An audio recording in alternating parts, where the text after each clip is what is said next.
Hello, and thank you for listening in to this training session.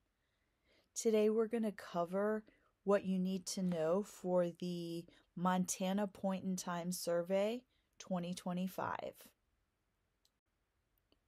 First, we would like to thank you for volunteering for this very important survey. Just to let you know what the information you collect will be used for, the survey data informs congressional funding. It also assists local and statewide planning decisions and helps Montana service providers compete for grants and funding. The survey will take place on January 30th, 2025, this coming Thursday. Just as it has been in years past, the survey is electronic. There is a paper version available. If you do use the paper version, you must print it yourself and must input the data collected into the digital version. Here is the URL for the survey, along with the code that you'll be asked to input. If you do have problems accessing the survey, a suggestion is to try a different browser. It works better and worse with certain browsers. Our suggestion to you is that you practice ahead of time. The survey will be in training mode until 4 p.m. on January 30th, which means that you can input data as much as you want to, and that data won't be collected. We definitely recommend, as I said, that you complete at least one practice survey so that you see how the process works. Then, starting at 4 p.m. on January 30th, there will be a 7-day collection period, and that ends on February 6th. Data is collected on two categories of people: those that are unsheltered, which are people experiencing homelessness outside or people living in a place not meant for human habitation. This is the data that's primarily collected by you generous volunteer surveyors. Information is also collected from those who are sheltered in emergency shelters, domestic violence shelters, or transitional housing. And it is collected only from those who are homeless at entry into these types of shelters.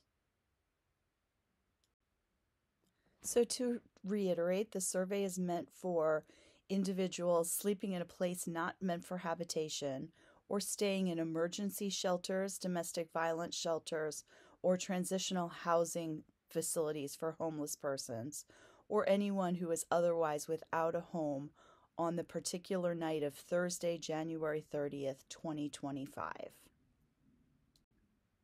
For the next portion of the survey, we're going to go through the survey questions themselves, just so you understand what's being asked in each of them. And you'll see that there are images of the survey itself so that you can see the questions. The first two questions, number 1 asks, have you completed this survey earlier today or in the past week? In the online survey, if yes is selected, the survey will end. And remember, the notation of the past week is relevant because though the survey starts on January 30th, it does continue for the week after that to collect anyone that may have been missed on that particular day. The second question asks who the form is being filled out by.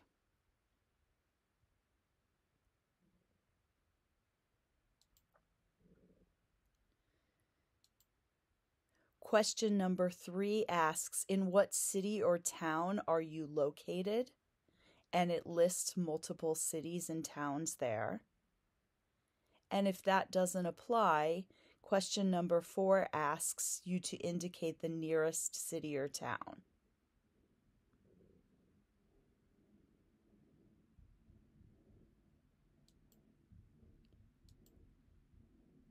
Question number 5 asks for how long you have been in that community.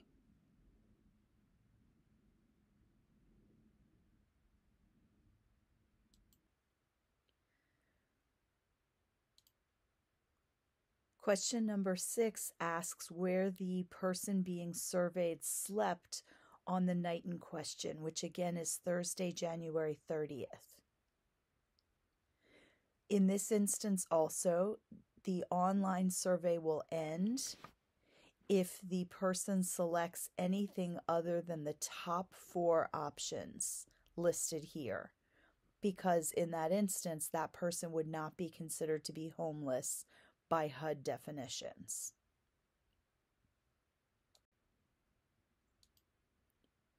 For those selecting an emergency shelter, transitional housing facility, or a hotel or motel that is paid for by an agency, the survey asks for the name of the facility. Question 7 is very important for data purposes, so please make sure to identify this facility.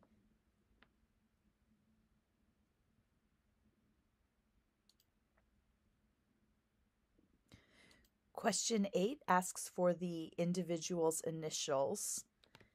It may seem like a silly question, but believe it or not, this question is very important for data purposes, so make sure that it's filled in.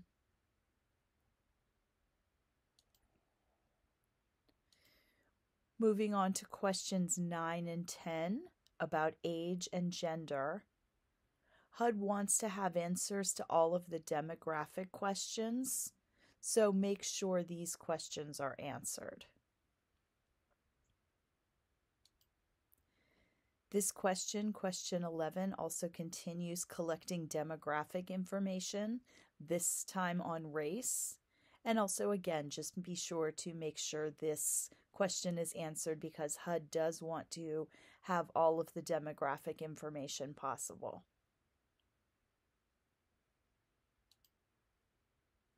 These next 2 questions ask about income and non-cash benefits.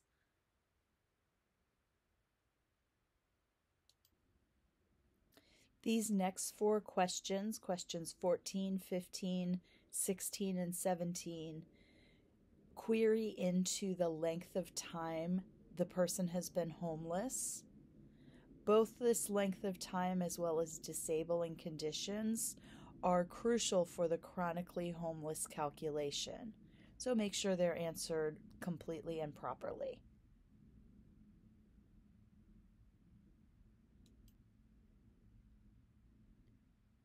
Question 18 asks about whether the person has served on active duty in the U.S. military.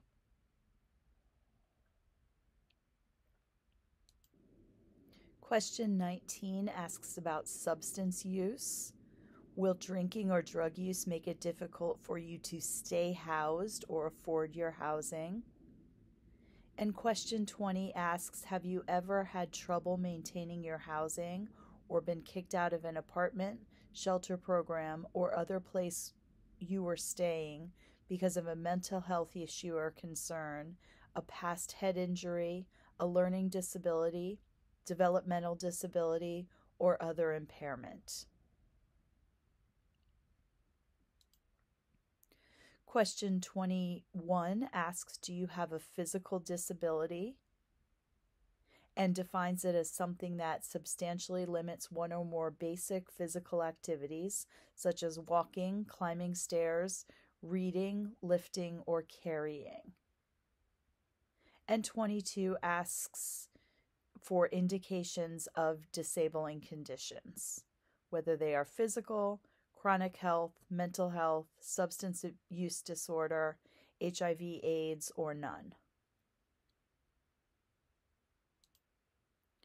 Question 23 queries at the reason the person left the last place of permanent residence. As you look at the list, there are multiple options. Domestic violence is one of those options. And 24 asks additionally about domestic violence, dating violence, sexual assault, or stalking. Domestic violence questions are important locally as well as HUD being interested in the data. So if there is any indication of domestic violence, that is imperative to include.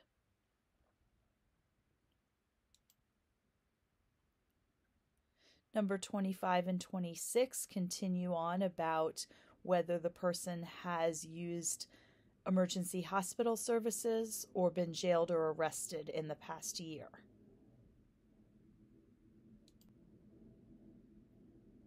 Number 27 provides an abbreviated survey for where there is more than one person in a household.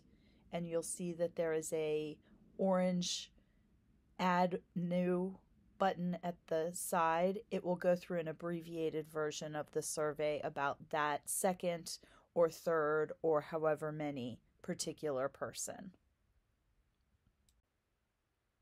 Chris Sage will be your contact person should you have any questions, and you will see his email address here. Thank you so much for listening in. Please reach out to Chris if you have any questions, and thank you for volunteering to administer this survey on Thursday, January 30th, 2025.